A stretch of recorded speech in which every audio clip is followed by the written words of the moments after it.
Hola, soy Javier Cravioto y este es mi comentario en esta ocasión para la sección de opinión y análisis de la 4TV. En esta ocasión quiero hablar sobre algo que he llamado el daño neoliberal, pero quiero partir de una premisa que es el hecho de que la cuarta transformación no puede verse como un modelo de gobierno, debe verse como un modelo de nación. ¿Por qué digo esto? Porque la dimensión del daño que ocasionó el neoliberalismo en México no se resuelve en un sexenio, es un problema a resolver en el futuro, en décadas. Que las bases de este gobierno hayan entrado al tema de fondo, esa es la gran ganancia y la gran ventaja de lo que está haciendo la 4T. Como antecedente, hay que recordar que antes del modelo neoliberal, que podríamos decir que inicia en 1982, todo en el México moderno, porque no podemos hablar tampoco de decenas y de centenas de años, pero si nos enfocamos en el México moderno, en ese periodo de 1935 a 1982, en donde el Estado era el fuerte, bajo los gobiernos priistas, es cierto, pero el Estado era el fuerte, el Producto Interno Bruto de México creció a niveles mayores al 6% año con año, promedio de 6.1% cada año. El Producto Interno Bruto real creció arriba del 3.2%, ¿no? Contrario al periodo neoliberal, en donde crece a un promedio del 0.7%.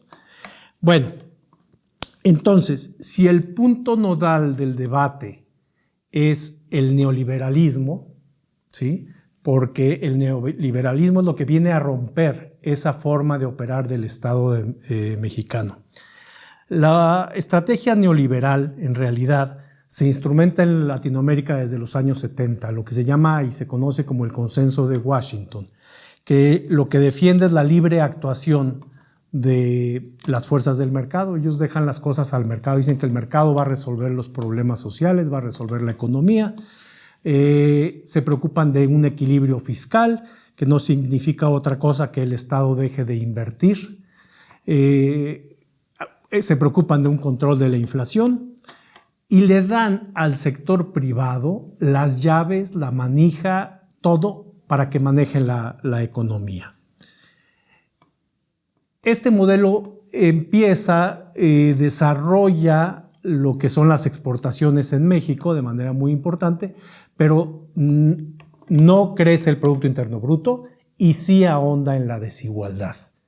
Todos los datos duros que existen indican que el modelo del neoliberalismo ni resuelve la desigualdad y tampoco ayuda en el beneficio de sacar de la pobreza a las personas. Los organismos financieros internacionales explican que, más que explican, son quienes dan la pauta de cómo deben operar los gobiernos en México, ¿no? Su objetivo es desaparecer lo que se conocía como el estado de bienestar y darle fuerza a las empresas y al mercado, ¿no? Entonces llegamos a un periodo donde en 1988 se requiere de un fraude electoral para que llegue una persona como Carlos Salinas de Gortari en esa famosa caída del sistema. Y él, más allá de lo que había hecho su antecesor de la Madrid, tiene toda la fuerza del poder y el poder del Estado para cambiar leyes, para cambiar la Constitución, para cambiar todo en favor de ese modelo neoliberal. Él, más que Miguel de la Madrid, aunque con él haya iniciado el modelo neoliberal, Carlos Salinas de Gortari es quien inicia la profundización del modelo neoliberal en México. Cambian todo lo inimaginable, ¿no? Hay un control autoritario, por ejemplo, sobre el magisterio, imponiendo a la señora Elvester Gordillo. la Constitución de 1917, que tenía, por ejemplo, el artículo en el 27 constitucional, regulaba la propiedad de la tierra, pues lo que permite con los cambios que hacen es que las multinacionales sean quienes exploten el campo en México, ¿no? Esta idea de privatizar toda la economía, todo lo privatizable para ellos, nos lleva a las telecomunicaciones, a Teléfonos de México, a las televisoras, TV Azteca, la banca, la siderurgia, todos los recursos naturales, el carbón. Y entonces vemos cómo el Estado se va achicando en beneficio de élites económicas, pero ni siquiera nacionales, siempre amarradas a élites económicas internacionales, ¿no? En esos mismos años se crea lo que significó el cambio del sistema de pensiones en México, porque crean una cosa que se llama el sistema de ahorro para el retiro, que modifica, privatiza las pensiones en México. Hoy todavía se platica en las mesas de decir, sí, es que mi pensión es de la del antes del 92 y la mía es de la después del 92. No significa otra cosa más que a partir del 92 en que privatizan, pues se roban los recursos ahorrados de los trabajadores y son las empresas privadas quienes dicen, pues mi modelo de negocio, ¿verdad? Las pensiones son un modelo de negocio, pues van a ser estas, ¿no? Esto tuvo como resultado el empobrecimiento de la gente que se fue pensionando y que se está pensionando actualmente, ¿no? Pero pues el drama continúa. Llega Ernesto Zedillo y no lleva más de unos días en el gobierno cuando aparece lo que se llama el error de diciembre, ¿no? Y ese error de diciembre ocasionó una tremenda devaluación en México, entre otras cosas. Tiempo después, ya con la calma que da el tiempo, los analistas entienden que se derivó de una crisis económica ocasionada por el maquillaje de todos los indicadores financieros del gobierno salinista, ¿no? Llega Ernesto Zedillo, se encuentra con que todo es una farsa, todo está maquillado, y pues lo que le llaman el error de diciembre. En esa época, en México, miles de familias perdieron casas, vehículos, ahorros y todo. Hubo un empobrecimiento generalizado. Y seguimos hablando del neoliberalismo, ¿no?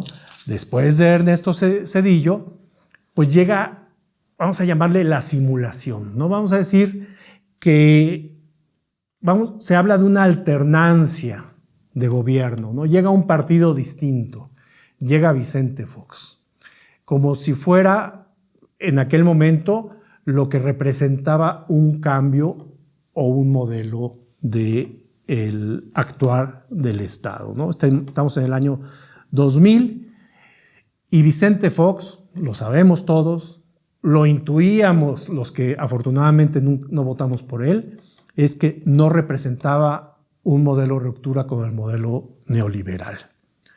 Ni siquiera, y no solo en la parte económica, tampoco con el actuar represivo que tenía el Estado. Él continuó con estas políticas.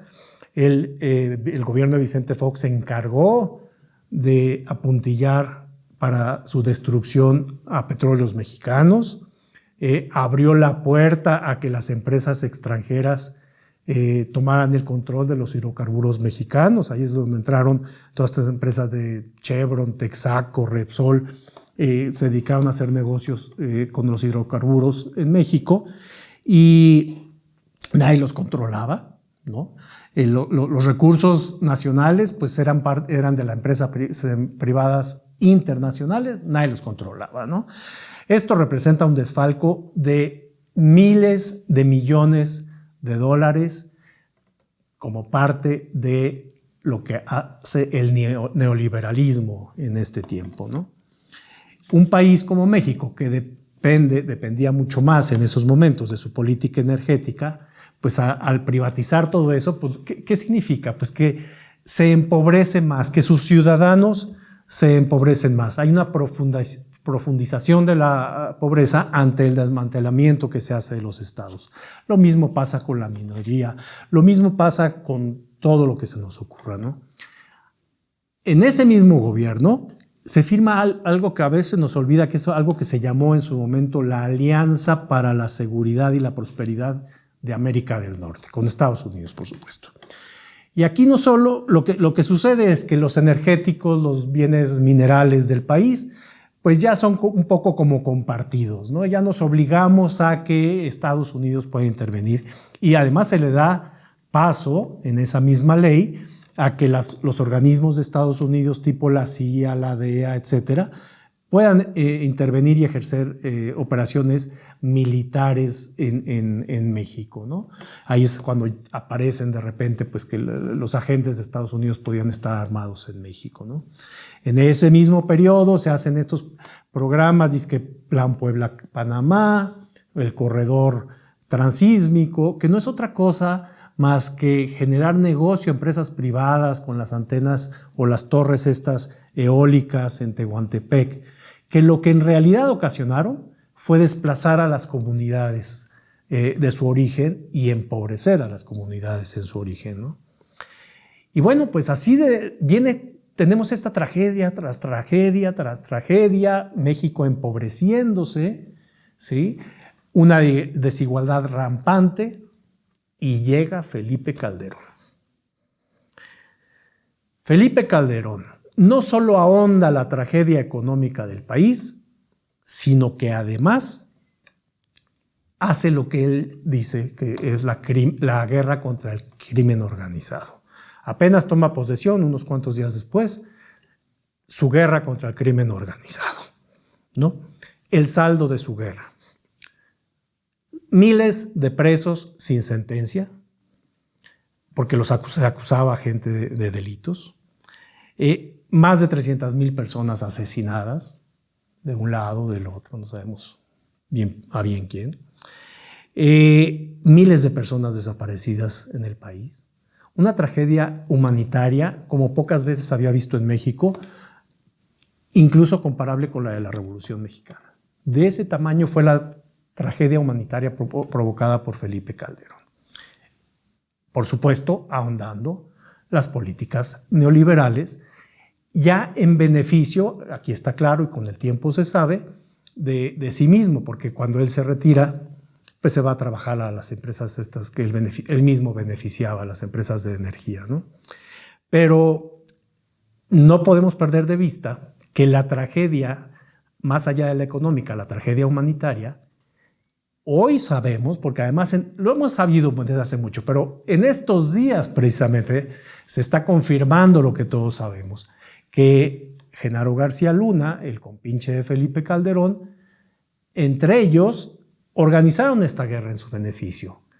Esta red de narcotraficantes en el gobierno fue parte del neoliberalismo. Y bueno, pues ya para rematar, llega el señor Peña Nieto, ¿no? Recordemos que cuando llega el señor Peña Nieto ya habían acabado con Luz y Fuerza del Centro, ya la debacle era en todos sentidos, ¿no? Pues fueron 2 sexenios los que le duró el PAN, o sea, Felipe Calderón hizo tan mal trabajo, fue tan mal presidente, que no hubo defensa posible para pasarle el gobierno a un siguiente panista, ¿no? Y pues le regresa al PRI al poder. Al PRI del que se ufanaba Vicente Fox, del que había sacado de Los Pinos, pues Felipe Calderón lo regresa. En las manos de Peña Nieto deja el gobierno. Si no fuera una tragedia, el gobierno de Peña Nieto podría decirse que es un chiste, ¿no? Este señor chulo, saqueador, vividor, que vive como rey en el refugio español al que ahora todos los delincuentes mexicanos se van. Lo único que hizo fue, en esa especie de lo que se decía antes en los últimos años de los sexenios, que le llamaban el año de Hidalgo, que era el año en que ya todos sabían que se iban de rapiña, y ya se iban del gobierno, entonces había una rapiña generalizada. Pues el sexenio de Enrique Peña Nieto fue como el sexenio de Hidalgo. Ya sabían que iban de salida, que el movimiento de López Obrador era imparable, y pues fue el sexenio del saqueo. Pero ya era lo burdo, lo brutal. la robadera por la robadera, todos sus gobernadores del PRI y del PAN ya también, por supuesto, todos los funcionarios de gobierno, cualquier diputado, todos se enriquecieron, todos se enriquecieron. El costo para el erario es una cantidad que nunca podremos pagar. En el camino de todo este neoliberalismo está por ahí el Fobaproa, la deuda que pagarán hijos, nietos y los que le sigan, ¿verdad? Porque fue parte del proceso de darles dinero a la banca, a las empresas, ¿no? Entonces, este es el neoliberalismo. Al triunfo de López Obrador, si alguien piensa que es fácil revertir todo este proceso, pues sería muy ingenuo, ¿no? Hay daño que ya está hecho, hay daño económico que ya está hecho, el dinero se sacó del país, se lo repartieron, lo viven, la tragedia humanitaria se dio, persiste, la violencia ocasionada en el gobierno de Felipe Calderón no se acaba de controlar. Hoy sabemos que porque él y su grupo, sus cercanos, fueron quienes impusieron a un policía a cargo de la seguridad del país y que en realidad era miembro y gestor de uno de los grupos delincuenciales como el cártel de Sinaloa. Todo eso no se puede agotar. De ahí a que concluyo que el proceso de gobierno del presidente López Obrador, el sexenio en el que estamos, que llevamos al 5º año, no agota las soluciones para revertir el gran daño del neoliberalismo en México. No lo agota, no es posible agotarlo. Por eso es muy importante que haya continuidad en el modelo de transformación, ya no en el gobierno López Obrador, sino el modelo de transformación con el gobierno que siga. Afortunadamente las bases ya se sembraron, ya se quedaron, ya se empiezan a recoger los éxitos de todo lo que se ha hecho, pero falta cosas por hacer, falta limpiar al Poder Judicial, falta revertir una serie de cosas adicionales. Después de toda esta tragedia que representó el neoliberalismo, el gobierno de López Obrador, aquí sí como gobierno, no como modelo transformador, sino lo que se ha hecho en su sexenio, pues tiene datos muy favorables. Hay una creación récord de empleo, ¿sí? Los datos del Seguro Social dicen que como nunca se ha creado empleo. Hay un aumento claro en el consumo de bienes. Y no nos olvidemos que a este gobierno le tocó la pandemia de COVID. No nos olvidemos que a este gobierno le tocó una guerra en Europa que tiene una afectación y tuvo una fuerte afectación en la parte logística mundial que encareció las materias primas en porcentajes altísimos, ¿no? Entonces, a pesar de ello, en este gobierno hay mejores salarios, mucho mejores salarios. Hay muchas mejores condiciones laborales para los trabajadores mexicanos. Los bancos mismos han tenido ganancias récord, nunca las habían tenido. Esto pues tiene su contraparte, ¿no? Porque mucho es vía comisiones que nos cobran. Pero eso habla de que la economía es fuerte, ¿sí? Todos los que apostaron a que la economía se iba a hundir, todos los que apostaron que el dólar se iba a devaluar, el peso se iba a devaluar, todos los que apostaron al fracaso económico del gobierno de López Obrador, hoy se tienen que quedar callados. Porque si algo ha demostrado este gobierno es que está dando resultados en esa materia. Además, con obras de infraestructura como se dejaron de hacer por mucho tiempo, con un mínimo endeudamiento, ¿sí? Donde más bien se han pagado, adelantado dineros para que los próximos gobiernos la lleven un poco más en paz y que sus presupuestos puedan ser un poco más holgados en beneficio social, con un peso fuerte, ¿sí? Ahora, ¿cuál es el objetivo de este gobierno y qué es el objetivo, ahora sí, del modelo de la cuarta transformación en su conjunto? Una menor desigualdad. También ahí ya tenemos datos duros. Hay un reporte muy reciente de apenas ayer o antier que nos dice, ya datos duros, ya datos de INEGI, que disminuyó ya por lo menos en 5%, 5.3%, la pobreza en adultos mayores. ¿Sí? ¿Es mucho o es poco? No lo sé, seguramente es poco, porque el que viva en esa situación de pobreza va a decir, pues a mí qué me importa, yo no he salido de ella. No, pero significa que se revierte la curva. En vez de seguir empobreciendo a los ciudadanos mexicanos, la curva se revierte. Empezamos a ser menos pobres. Este trabajo de gobierno se acabará en una fecha determinada y le seguirá otro gobierno que esperemos, estoy seguro que va a ser de el candidato que tengamos, la candidata o el candidato que tengamos en Morena, pero es un modelo de transformación el que nos va a sacar adelante. Es decir, el próximo gobierno tiene que ahondar en revertir el neoliberalismo y el siguiente, hasta que este país, hasta que entremos a un círculo virtuoso en que este país pueda ser y explotar todo lo rico, toda la riqueza de su gente, la riqueza de sus bienes, de sus costas, de sus mares, en beneficio del propio país y no en beneficio de empresas transnacionales.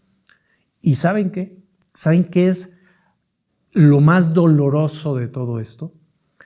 Que esta curva beneficiosa, este cambio de paradigma de pobreza, desigualdad como una constante nacional, invertida hacia menos desigualdad, menos pobreza, más oportunidades para todos. ¿Saben qué es lo triste de esto?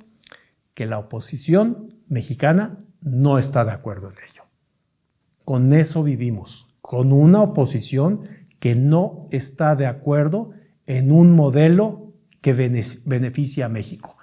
Contra eso vamos en las próximas elecciones, contra eso vivimos todos los días, a ello nos enfrentamos y por eso los ataques constantes, denodados en contra del presidente, de su gabinete, de los diputados, de los senadores de Morena, de los chairos y de todo lo que se les ocurre, ¿verdad? A eso nos enfrentamos y por eso nos enfrentamos. ¿Por qué? Porque no están de acuerdo en que este país beneficie a los mexicanos. Ese es el comentario en esta ocasión.